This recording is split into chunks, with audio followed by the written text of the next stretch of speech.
తండ్రి అయిన దేవుని పరిశుద్ధ నామమునకు మహిమ కలుగునుగాక.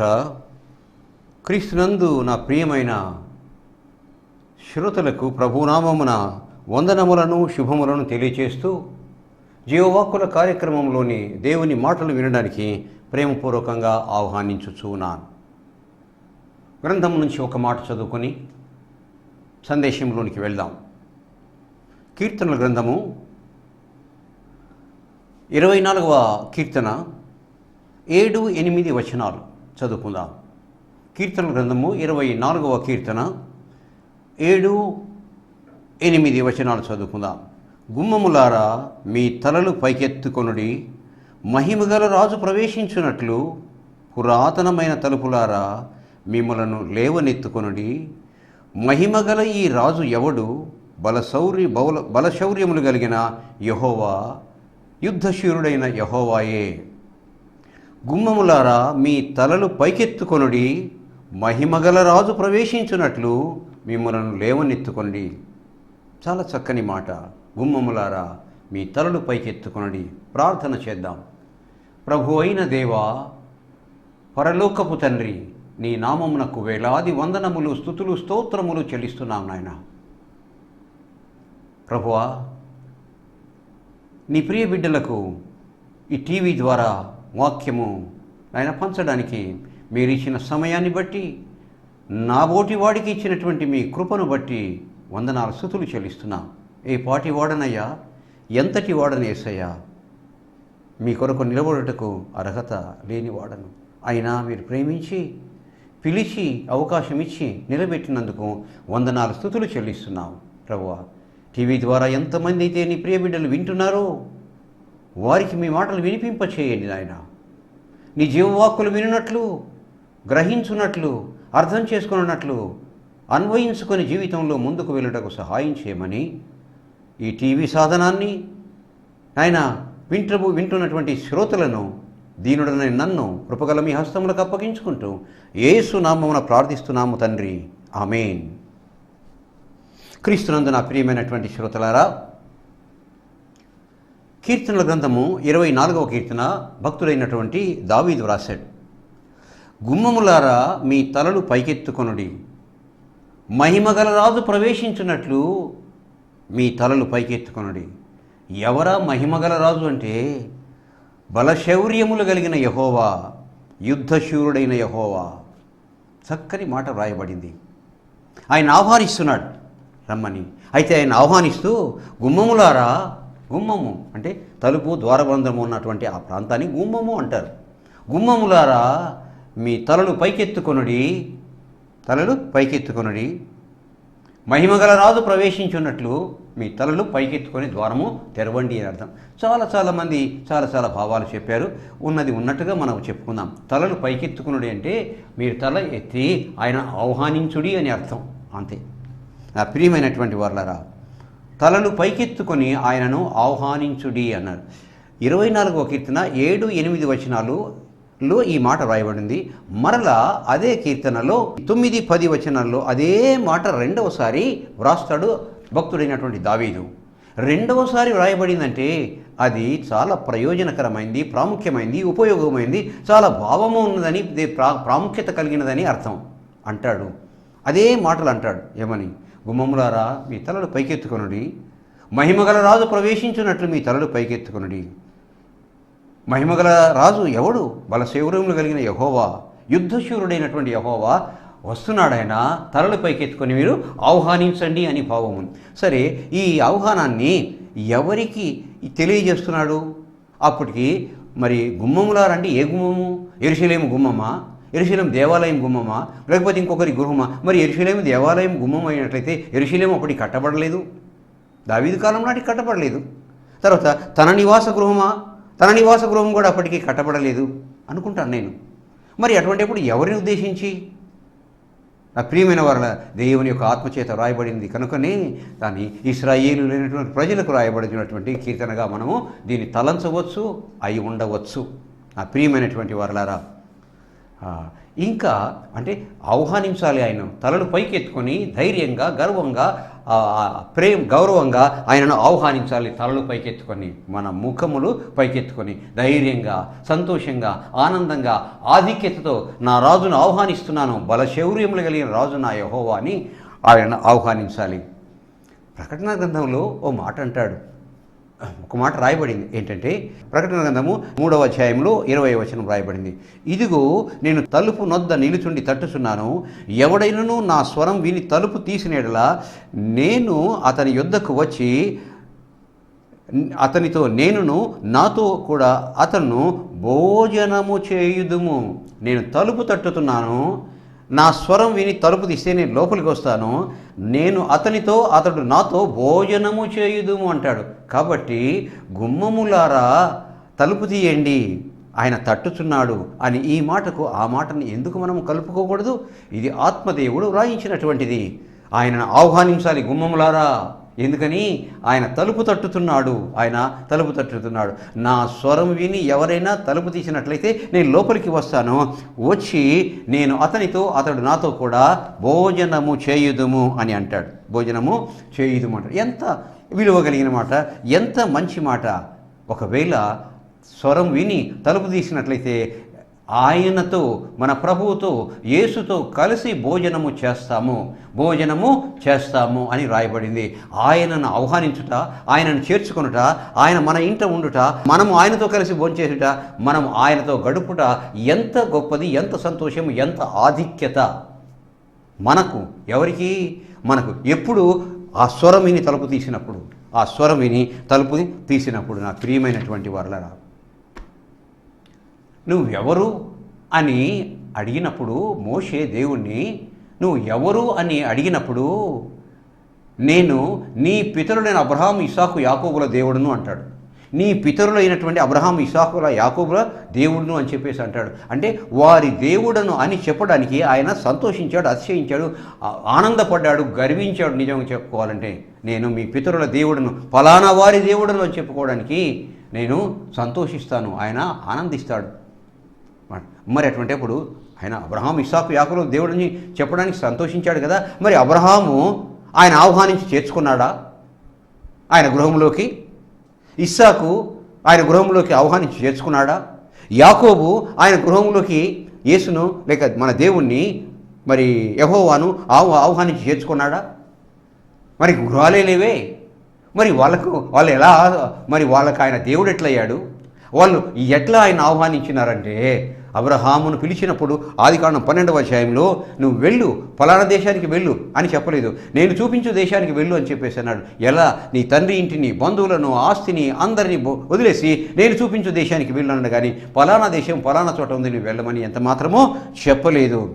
ఆయన సొంత ఊరైనటువంటి ఊరు అనే కల్దీయుల దేశపు గ్రామంలో నుంచి బయలుదేరి కానానుకు వచ్చాడు. షెకెముకు ముందు చేరాడు. అక్కడ మోరే దగ్గర మరి బలిపీఠం కట్టాడు. ఆ నుంచి బేతేలుకు వెళ్ళాడు. ఆ తర్వాత ఐగుప్తుకు వెళ్ళాడు. ఆ తర్వాత నెగబుకు వెళ్ళాడు. ఆ తర్వాత హెబ్రోనుకు వెళ్ళాడు. ఆ తర్వాత గెరారుకు వెళ్ళాడు. ఈ విధంగా ఆ దేవుడు చెప్పిన చోటికి ఆయన వెళ్తూనే ఉన్నాడు. ఇల్లే లేదు. మరి ఆయన గుమ్మము తెరిచి, తలుపులు తెరిచి ఎలా ఆహ్వానించాడు? అంత గొప్పవాడు కావడానికి? నా స్నేహితుడైన అబ్రహాము సంతానము అని చెప్పేసి అబ్రహామును అంత గొప్పగా చెప్పినటువంటి యేసును, ఇది లేకపోతే దేవుణ్ణి అబ్రహాము ఎలా చేర్చుకున్నాడు? మరి ఇల్లు లేదే. అయితే గుడారంలో ఉన్నా, లేకపోతే చెట్టు కింద ఉన్నా, లేకపోతే ఇంకా తాత్కాలికమైన నివాసంలో ఉన్నప్పటికీ కూడా ఆ అబ్రహాము దేవుణ్ణి హృదయంలోకి చేర్చుకున్నాడు. ఎందుకంటే ఆయనకు నివాసము లేదు. నివాసపు గృహము యొక్క తలుపులు తెరవలేదు, కానీ హృదయం యొక్క తలుపులు తీసేయండి. మరి ఇస్సాకును చూసినట్లయితే ఇస్సాకు కూడా మరి దేవుని యొక్క మాట విన్నాడు. గెరారులో నివసించాడు. ఆ తరువాత గెరారులో నుంచి అక్కడ దగ్గరున్న లోయలోకి వెళ్ళి నివసించాడు. ఆ తర్వాత బెయేర్షెబాకు వచ్చి నివసించాడు. ఇల్లు లేదు, భవనము లేదు, భవంతి లేదు, గుమ్మము లేదు, తలుపు లేదు. ఏమి తెరిచి ఏమి ఆహ్వానించి ఉంటాడు? ఆయన ఆహ్వానించలేదు. అయితే దేవుని మాట విని దేవుని హృదయంలోకి ఆహ్వానించాడు ఇస్సాకు. మరి యాకోబు అయితే ఈయన ఒక్క చోట స్థిర నివాసం లేదండి. తండ్రి ఇంట్లో ఉన్నాడు 30 ఏళ్ళ దాకా. ఆ నుంచి మామ దగ్గరికి వెళ్ళాడు, అక్కడ ఒక 20 సంవత్సరాలకు పైగా ఉన్నాడు. ఆ తర్వాత తిరిగి వచ్చాడు, ఆ తర్వాత బిడ్డల్ని కన్నాడు, కరువు వచ్చింది. ఆ తర్వాత ఐగుప్తుకు వెళ్ళాడు, అక్కడ చాలా రోజులు ఉన్నాడు. స్థిర నివాసం లేదు. అయితే మరి యాకోబుని గురించి దేవుడు అంటాడు, సంఖ్యాకాండము 24వ అధ్యాయం 5వ వచనంలో దేవుడు అంటాడు యాకోబుని గురించి, సంఖ్యాకాండం 24వ అధ్యాయం 5వ వచనంలో, యాకోబు నీ గుడారములు, ఇశ్రాయేలు నీ నివాసములు ఎంత రమ్యములైనవి. గుడారాలు చూడేశారా, ఇల్లు లేదు, గుడారములు ఉంటున్నాడు. అయితే గుడారములో నివసించినప్పటికీ కూడా మరి ఆ గుడారములు ఎంతో రమ్యమైనవని దేవుడు అంటాడు. ఎందుకని? దేవుడు యాకోబుతో ఉన్నాడు. అలాగే 23వ అధ్యాయం, సంఖ్యాకాండం 23వ అధ్యాయం 21వ వచనంలో, ఆయన యాకోబులో ఏ దోషము కనుగొనలేదు, ఇశ్రాయేలులో ఏ వంకరతనము లేదని చెప్పేసి ఒక మంచి సాక్ష్యము దేవుడు యాకోబుని గురించి ఇస్తాడండి. చూసారా? కాబట్టి ఇక్కడ మనకు అర్థమైందంటే తలుపులు తెరవడం అనేది ఇంటికి సంబంధించింది కాదు, హృదయానికి సంబంధించింది అని మనము నేర్చుకోవాలి, తెలుసుకోవాలి నా ప్రియమైన వారారా. అయితే ప్రత్యక్షంగా మరి కొత్త నిబంధన గ్రంథంలో ఒక 3-4 గృహాలను మనము దర్శిద్దాం. 3-4 గృహాలను దర్శిద్దాము, క్లుప్తంగా తెలుసుకుందాము, నేర్చుకున్న తర్వాత మన జీవితాలకు మనము అన్వయించుకుందాము. నా ప్రియమైన వారలారా, లూకాసు వార్త 10వ అధ్యాయంలో మరి అక్కడ ప్రభువును ఆహ్వానిస్తుంది ఒక కుటుంబము, బేతనీయలో ఉన్నటువంటి కుటుంబము ఆహ్వానించింది. పిలిచారు, కూర్చోబెట్టారు, ఆయనకు ఆతిథ్యం ఇచ్చారు, పరిచర్య చేశారు. తర్వాత మరి పిలిచిన వెంటనే అక్కడ కూర్చోబెట్టినరు. ఆ తర్వాత మరియ వచ్చి యేసయ్య పాదాల దగ్గర కూర్చొని వాక్యం వింటుంది. మార్త వెళ్ళింది, ఇంట్లో పనిచేస్తుంది. దాంతో ప్రారంభమవుతుంది యేసయ్యను ఆహ్వానించడము, ఆయనకు పరిచర్య చేయడము, ఆ తర్వాత ఆయన మాటలు వినడం అనేది దానితో ప్రారంభమవుతుంది నా ప్రియమైన వారలారా. తర్వాత ఈ పరిచయము చాలా కొనసాగింది. అనేక సార్లు యేసు ప్రభువు ఆ గృహానికి వెళ్ళాడు, ఆహ్వానించారు, చేర్చుకున్నారు, ఆతిథ్యం ఇచ్చారు, పరిచర్య చేశారు. చాలాసార్లు వెళ్ళాడు. అయితే వారి హృదయములో ఆయనకు ఏ అభిప్రాయం ఉందో, ఎవరి హృదయంలో? మరియా, మార్తా, లాజరులు అనే వారి హృదయంలో, వారు బేతనీయ గ్రామస్తులు, బేతనీయ గ్రామంలో వారి ఇల్లు ఉంది. అనేక సార్లు అక్కడికి వెళ్ళాడు ప్రభు. అయితే అన్నిసార్లు వెళ్ళిన తర్వాత ప్రభు గమనించింది ఏంటంటే, వీరి హృదయంలో నాకెంత స్థానం ఉంది, వీరి హృదయంలో నా చోటు ఏమిటి, వీరి హృదయంలో నాకున్న గౌరవం ఏంటి అని చెప్పేసి ఆలోచన చేశాడు. మరి వారికి ఉన్నటువంటి అభిప్రాయం ఏదో కనుగొన్న తర్వాత ప్రభు ఆలోచన చేశాడండి. ఆ అభిప్రాయం ఏంటో తర్వాత చెప్పుకుందాం. ఒకసారి ఏమైందంటే వాళ్ళ గృహంలో లాజరు జబ్బు పడ్డాడండి. ఆ సమయంలో మరి ప్రభు అక్కడ ఆ ప్రాంతంలో లేడు. దాని అవతల మరి ఆ ఊరికి బేతనీయ గ్రామానికి బహు దూరంలో ఉన్నాడు. సరే, జబ్బు పడ్డప్పుడు కబురు పెట్టారు మనిషితో, ఈ మరియా, మార్తలు ఇద్దరు, అయ్యా నీవు ప్రేమించినటువంటి లాజరు రోగగ్రస్తుడై ఉన్నాడు అని చెప్పి కబురు పెడతాడు. అంతేకాకుండా యోహాను సువార్త 11వ అధ్యాయము 5-6 వచనాలలో వ్రాయబడిన మాట ఏంటంటే, యేసు మరియా, మార్తా, లాజరులను ప్రేమించెను అని వ్రాయబడింది. చాలా ఇష్టం ఆయనకు. అనేక సార్లు వెళ్ళాడు, అక్కడ ఆహ్వానించారు, చేర్చుకున్నారు, ఆతిథ్యం ఇచ్చారు. చాలా ఇష్టము, ప్రేమించను రాయబడింది. అటువంటి ప్రేమించినటువంటి ఆయన దూరంలో ఉన్నప్పుడు లాజరు బాగలేడని చెప్పేసి కబురు పంపించారు ఆయనకు. కబురు పంపిస్తే ఆయన కబురు వచ్చిన వెంటనే ఆయన అక్కడి నుంచి బయలుదేరి వెళ్ళలేదు. ఆ కబురు వచ్చిన తర్వాత తానున్న చోటనే ఇంకను 2 దినములు ఉండెను అని వ్రాయబడింది. తానున్న చోట ఇంకను 2 దినములు అక్కడే ఉండెనని వ్రాయబడి ఉంది. మరి ఆయన మరియా, మార్తా, లాజరును ప్రేమించడం రాయబడింది. కబురు వచ్చింది, వెంటనే వెళ్ళాలి కదా, వెళ్ళలేదు, అక్కడే ఉన్నాడు. కబురు పోవడానికి 1 దినము, అక్కడ ఉన్నది ఆయన 2 దినాలు, 3వ దినము 3 రోజులు అయిపోతుంది, 4వ దినం అక్కడ నుంచి బయలుదేరి వస్తాడు. ఆ 4వ దినం ఎందుకు అక్కడే ఉన్నాడు 2 దినాలు? ఎందుకంటే వారికి యేసయ్య యెడల విశ్వాసము లేదు. వారికి పిలిచారు, ఆహ్వానించారు, చేర్చుకున్నారు, పరిచర్య చేశారు, అంత బాగానే ఉంది. కానీ ఆయన యెడల మరి విశ్వాసము లేదు. ఎలా తెలుసు? ఆయనకు తెలియంది ఏముంది, యేసయ్యకు తెలియంది ఏమి లేదు. అందువలన 2 దినాలు అక్కడే ఉన్నాడు. ఎందుచేత? లాజరు చనిపోతాడని తెలుసు ఆయనకు. లాజరు చనిపోయే దగ్గర అక్కడే ఉండాలి. 2 దినాలు ఉంటే అక్కడికి కబురు పోవడానికి 1 దినము, అక్కడ ఉన్నది 2 దినాలు. 3 దినాలు జరిగింది ఏంటంటే ఇక్కడ లాజరు చనిపోతాడు. ఆ తర్వాత లాజరును తీసుకుని వెళ్ళి పాతి పెడతారు. అప్పుడు యేసు 4వ దినాన బయలుదేరి వస్తాడు. బయలుదేరి వచ్చిన తర్వాత బేతనియ గ్రామానికి చేరుకున్న తర్వాత ఊరి గవినిలో ఉంటాడే తప్ప ఆయన ఇంటికి రాడు. మరి అంతగా ప్రేమించినటువంటి ఆయన ఇంటికి వెళ్ళాలి. మరియ మార్తలను ఓదార్చాలి, ధైర్యం చెప్పాలి. పోలేదు, మాట్లాడలేదు, ఓదార్చలేదు. ఊరి గవిని దగ్గరే ఆయన ఆగి ఉన్నాడు.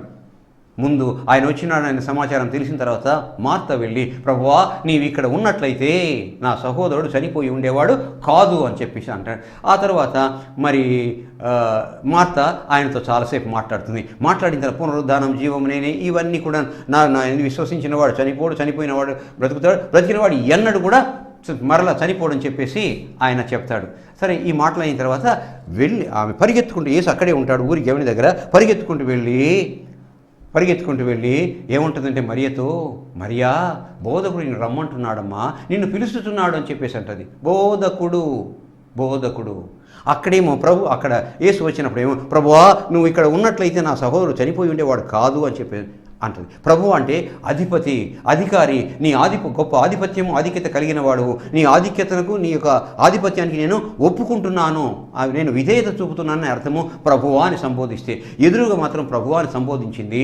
ఆ తర్వాత ఇంటికి వెళ్ళి మరియతో ఏమంటే, బోధకుడిని నేను పిలుస్తున్నాడు అంటే వారి హృదయంలో నిజముగా ప్రభువుగా ఆయనకు చోటు ఇవ్వలేదు, బోధకుడు అని మాత్రమే వారు ఆయనకు చోటిచ్చారు. బోధకుడని ఆయనకు వారు చోటిచ్చారు. అది యేసుకు ఎప్పుడో తెలుసు. నేను ఇన్నిసార్లు వచ్చినప్పటికీ కూడా వీరి హృదయంలో నేను బోధకుడినే కానీ ప్రభువును కాదు. కాబట్టి ప్రభువుగా వీరు గుర్తించాలి, గౌరవించాలి, చేర్చుకోవాలి. అందువలన ఒక అద్భుతం జరగాలి. ఎప్పుడు అనుకుంటుంటే అవకాశం రానే వచ్చింది. లాజరు చనిపోతాడు. నా ప్రియమైన వారులారా, అయినప్పటికీ కూడా వారు ప్రభువుగా అంగీకరించకపోయినప్పటికీ కూడా అక్కడ ఉన్నటువంటి యూదులందరి నిమిత్తము ఆ సమాధి దగ్గరికి వెళ్ళి కన్నీరు కార్చి ప్రార్థన చేసి లాజరును బ్రతికిస్తాడు. ఎందుచేతనంటే ఈ అక్కడ ఉన్నటువంటి ఈ జనుల కొరకు అని చెప్పేసి అంటాడు. నా ప్రియమైన వారలారా, అయినప్పటికీ కూడా అద్భుతం జరిగింది. వారి కొరకు కాదు, అక్కడ ఉన్నటువంటి జనాల కొరకు. అంటే నా ప్రియమైన వారలారా, వాళ్ళు ఏం చేశారంటే వారు ప్రభువుగా చేర్చుకోలేదు. విశ్వాసం వారికి లేదు. బోధకుడుగా చేర్చుకున్నారు, బోధకుడుగా గౌరవించారు, బోధకుడుగా విన్నారే తప్ప ప్రభువుగా వారిని ఆయన చేర్చుకోలేదు.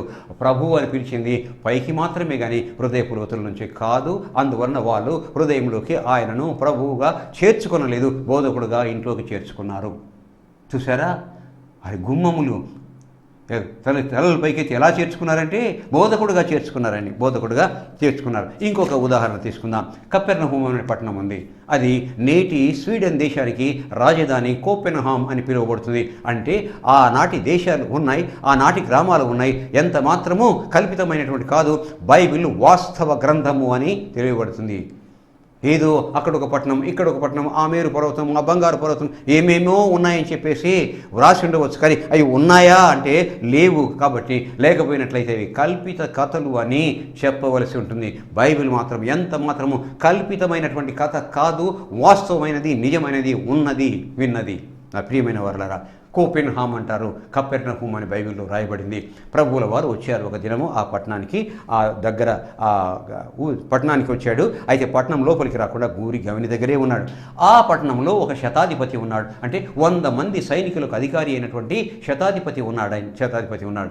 తన ఇంట్లో ఒక పనివాడు ఉన్నాడు, దాసుడు పడి ఉన్నాడని ఉంటే అతనికి పక్షవాతం వచ్చింది. మంచంలో ఉన్నాడు, ఏమి లేయలేడు, నడవలేడు, మరి పని చేయలేడు పరిస్థితిలో. అయితే ఆ శతాధిపతి ఎంత మంచివాడంటే తన సేవకుడైనటువంటి అతన్ని బ్రతికించుకోవాలంటే యేసయ్య బాగు చేయాలి, యేసయ్య స్వస్థపరచాలి అని చెప్పేసి ఎదురు చూస్తున్నాడు. యేసయ్య వచ్చిన సంగతి తెలిసింది, తానే వెళ్ళాడు. శతాధిపతి అంటే 100 మంది సైనికులకు అధిపతి ఒకరిని పిలిచి, నువ్వు వెళ్ళు, యేసు వచ్చాడంట, నేను రమ్మంటున్నానని చెప్పేసి పంపించి కబురు చేసి యేసును పిలవచ్చు కదా. కానీ అలా పోకుండా తానే వెళ్తాడు ఆయన దగ్గరికి.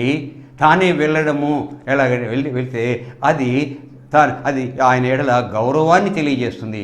అదే తన యొక్క నౌకరు వెళ్ళినట్లయితే ఆ గౌరవాన్ని వ్యక్తం చేయలేడు. అందువలన అతనే వెళ్తాడు. యేసు గౌరవ అన్నాడు. ప్రభువా నా దాసుడు. ఇదంతా ఎక్కడ రాయబడిందంటే మత్తయి సువార్త 8వ అధ్యాయం 5 నుంచి 13 వరకు, మత్తయి సువార్త 8వ అధ్యాయం 5 నుంచి 10 వరకు రాయబడింది.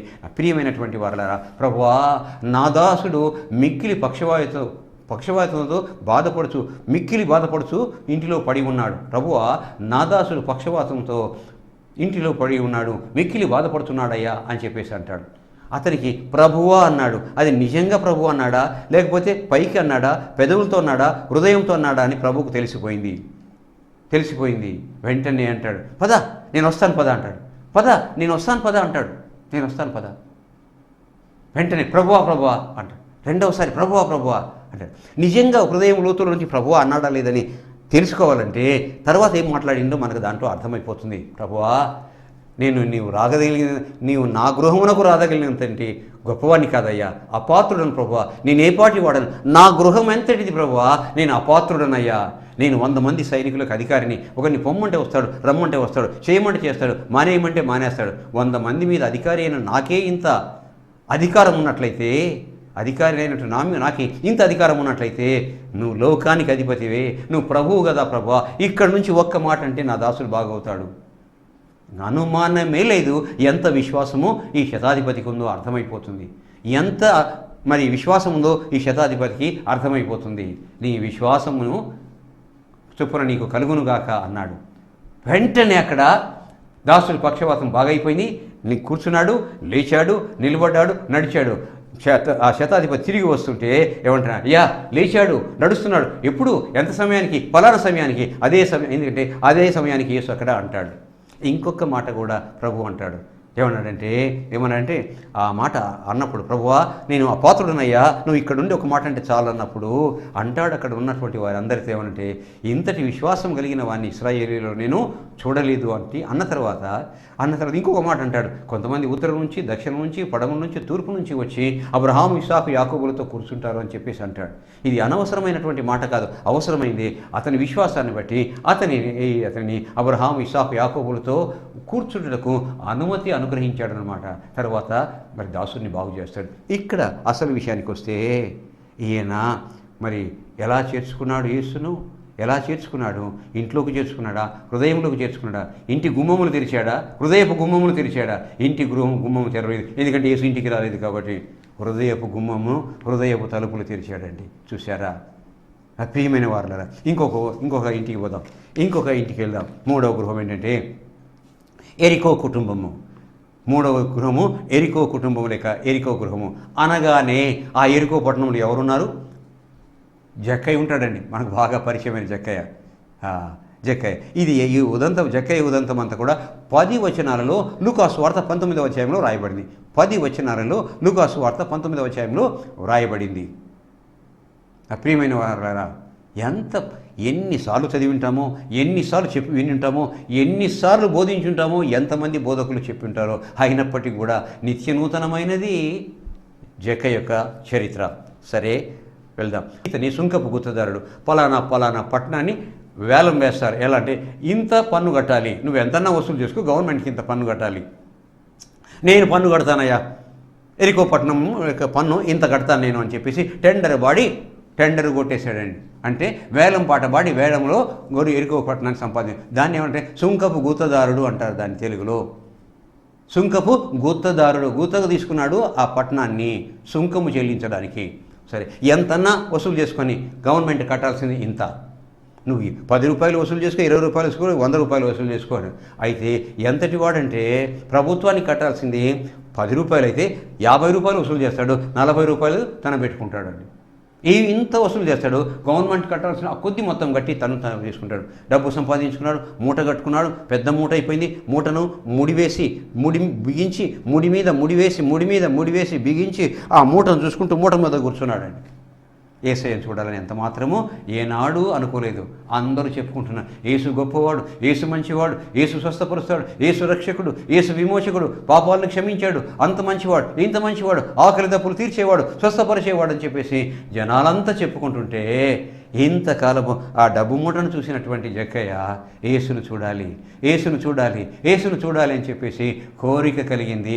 డబ్బు మూటను పక్కన పెట్టేశాడు, వెళ్ళాడండి. అయితే జక్కయ్య చాలా బాగా తెలిసినటువంటి వాడు. ఆ లంచగొండినేది అందరికీ తెలుసు. అందువలన జనాల్లోకి వెళ్ళలేడు ధైర్యంగా. అందువలన ధైర్యం లేక, జనాల్లోకి వెళ్ళలేక, యేసును చూడలేక వాళ్ళ మధ్యలో ఉండి యేసుని ఎలాగైనా చూడాలని చెప్పేసి ఆ దారి ప్రకారం ఉన్నటువంటి చెట్టు ఎక్కి చెట్టు మధ్యలో నుంచి ఆ చెట్టు కొమ్మలో నుంచి చూస్తూ ఉంటాడు, ఆ మార్గాన వెళ్తూ ఉంటాడు.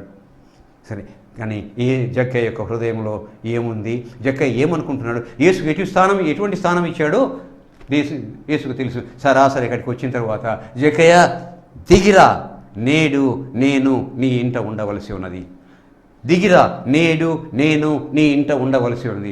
ఆశ్చర్యం అంతింత కాదండి. ఒక్కసారి ఎక్కడి నుంచి దిగుతాడు, దగ్గరికి వస్తాడు. ఇంతమంది చుట్టూ ఉన్నారు, ఎవరిని పిలవలేదు. సరే చేయబట్టుకొని వెళ్తున్నాడు. జక్కయ్య ఇంటికి వెళ్తుంటే వెనక నుండి ఏం కామెంట్ చేశారంటే, చూడు పాపి అయిన ఒకని ఇంట బస చేయ వెళుతున్నాడని చెప్పేసి వెనక నుంచి ఆయనను అపహసిస్తారు. అయినప్పటికీ అక్కడికి వెళ్తాడు. వెళ్ళిన తర్వాత యేసు చేర్చుకున్నటువంటి జక్కయ్య నిలబడతాడు. అయ్యా, నేను పాపినయ్యా, అన్యాయస్తునయ్యా, అక్రమంగా నేను డబ్బు సంపాదించుకున్నానయ్యా, నా ఆస్తిలో సగము పేదలకు ఇస్తానయ్యా, ఎవరి దగ్గర అన్యాయంగా తీసుకుంటే దానికి 4 రెట్లు ఇచ్చేస్తానయ్యా అని చెప్పేసి పాపాన్ని ఒప్పుకుంటాడండి, సరిదిద్దుకుంటాడండి, క్షపం కోరుతాడండి. యేసయ్య వింటున్నాడు. విని ఏమంటాడంటే, ఇతడు అబ్రహాము కుమారుడే. ఎప్పుడు? పాపాలు క్షమించబడినప్పుడు, పాపాలు ఒప్పుకున్నప్పుడు, పాపాలు క్షమించబడినప్పుడు ఇతను అబ్రహాము కుమారుడే, నేడు ఇతని ఇంటికి రక్షణ వచ్చి ఉన్నది. నా ప్రియమైన వారల, ఇక్కడ మనం నేర్చుకోవాల్సింది ఏంటంటే, గుమ్మములను మరి ఈ జక్కయ్య ఎలా చేర్చుకున్నాడు యేసును? ఇంట్లోకి చేర్చుకున్నాడా, హృదయంలోకి చేర్చుకున్నాడా? ఇంట్లోకి చేర్చుకున్నాడా, హృదయంలోకి చేర్చుకున్నాడా? జక్కయ్య ముందు హృదయంలోకి చేర్చుకున్నాడు, తర్వాత ఇంట్లోకి చేర్చుకున్నాడు. అదేండి. మరి అక్కడ యోహాను సువార్త 11వ అధ్యాయం, మరియా మార్త లాజరుల కుటుంబం వాళ్ళు ఇంట్లోకి చేర్చుకున్నారు కానీ హృదయంలోకి చేర్చుకోలేదు. అయినప్పటికీ కూడా అద్భుతం జరిగింది, వాళ్ళ కొరకు కాదు, అక్కడ ఉన్నటువంటి వారి కొరకు. అలాగే శతాధిపతి ఇంట్లోకి చేర్చుకోలేదు, హృదయంలోకి చేర్చుకున్నాడు, అద్భుతం జరిగింది. 2 అద్భుతాలు జరిగాయి. ఇది అతని పరలోక పట్టణంలో స్థానం ఇవ్వబడింది, అబ్రహాము ఇస్సాకు యాకోబులతో కూర్చోవడానికి. అంతేకాకుండా తన దాసులు స్వస్థపరచబడతాడు. మరి జక్కయ్య దగ్గరికి వచ్చేటప్పటికల్లా ముందు హృదయంలోకి చేర్చుకుంటాడు, ఆ తర్వాత ఇంట్లోకి చేర్చుకుంటాడు. అత్యద్భుతం జరిగిపోయింది. ఏంటంటే అబ్రహాము కుమారుడయ్యాడండి. అబ్రహాము కుమారుడయ్యాడు. అడ్రస్ మారిపోయింది. పాత అడ్రస్ ఏంటంటే Jakkayya tax collector, Jericho town, Judea province. ఇది తన యొక్క అడ్రస్. ఇప్పుడు అడ్రస్ మారిపోయింది. Jakkayya son of Abraham, paradise town, kingdom of heaven. ఇది జక్కయ్య యొక్క అడ్రస్ మారిపోయింది. నా ప్రియమైన గుమ్మములారా, హృదయపు గుమ్మములా తెరుచుకోండి. హృదయపు గుమ్మములు తెరవాలి, యెహోవాను ఆశ్రయించాలి. ఇంకా చెప్పుకోవాలంటే, ఒక ఇల్లు అయితే యేసును ఆహ్వానించి చేర్చుకోవడం కాక అత్తరుబుడ్డి పగులుగట్టి అభిషేకించింది ఆ గృహము. నిజంగా రాహాబు అయితే మరి తన ప్రాణానికి తెగించి ఇశ్రాయేలీయులను చేర్చుకొని కాపాడింది. నిజంగా అద్భుతాలు, ఆశ్చర్యాలు జరిగాయి వారి గృహాల్లో. నా ప్రియమైన వారలారా, హృదయపు గుమ్మమును తెరిచి ఆయన్ను చేర్చుకోవాలి. హృదయపు గుమ్మమును తెరిచి ఆయన్ను చేర్చుకోవాలి. ప్రయత్నం చేద్దామా ఆయన చేర్చుకోవడానికి? నా ప్రియమైన వారలారా, ఇకనైనా హృదయపు గుమ్మము తెరిచి ఆయన చేర్చుకోవడానికి నిర్ణయం తీసుకుందాం. ప్రార్థన చేద్దాం. ప్రభువు అయిన దేవా, గొప్ప తండ్రి, వందనాలు, స్తుతులయ్యా. తలుపు దగ్గర నుండి నిలుచుండి తలుపు తట్టుచున్నావయ్యా, పిలుస్తున్నావు ప్రభువా. ఎవడు నా స్వరం విని తలుపు తీయునో నేను లోపలికి వచ్చి వాడు నాతోనూ నేను అతనితోనూ భోజనం చేయుదుము అని ఆహ్వానించినటువంటి, తలుపు తట్టుతూ ఆహ్వానించిన దేవుడవు ప్రభువా. వందనాలు, స్తుతులు తండ్రి. నీవు మాట్లాడిన మాటలను బట్టి విన్నటువంటి మా శ్రోతలు ప్రభువా, నిన్ను హృదయంలోకి చేర్చుకొని ప్రభువా, రక్షకుడుగా అంగీకరించి నీ ప్రియబిడ్డలుగా ఉండడానికి ఎంతమంది అయితే విన్నారో వారందరూ తగిన నిర్ణయం తీసుకొని నీకు ఇష్టమైన బిడ్డలుగా ఎదగడానికి ప్రభువా, మంచి నిర్ణయం తీసుకోవడానికి సహాయం చేయమని, విన్న వాక్యం వ్యర్థమైపోకుండా ఫలింపు చేయమని వందనాలు, స్తుతులు చెల్లిస్తూ మా శ్రోతలను నీ కృపాహస్తములకు అప్పగించుకుంటూ యేసు నామమున ప్రార్థిస్తున్నాము తండ్రి. ఆమేన్.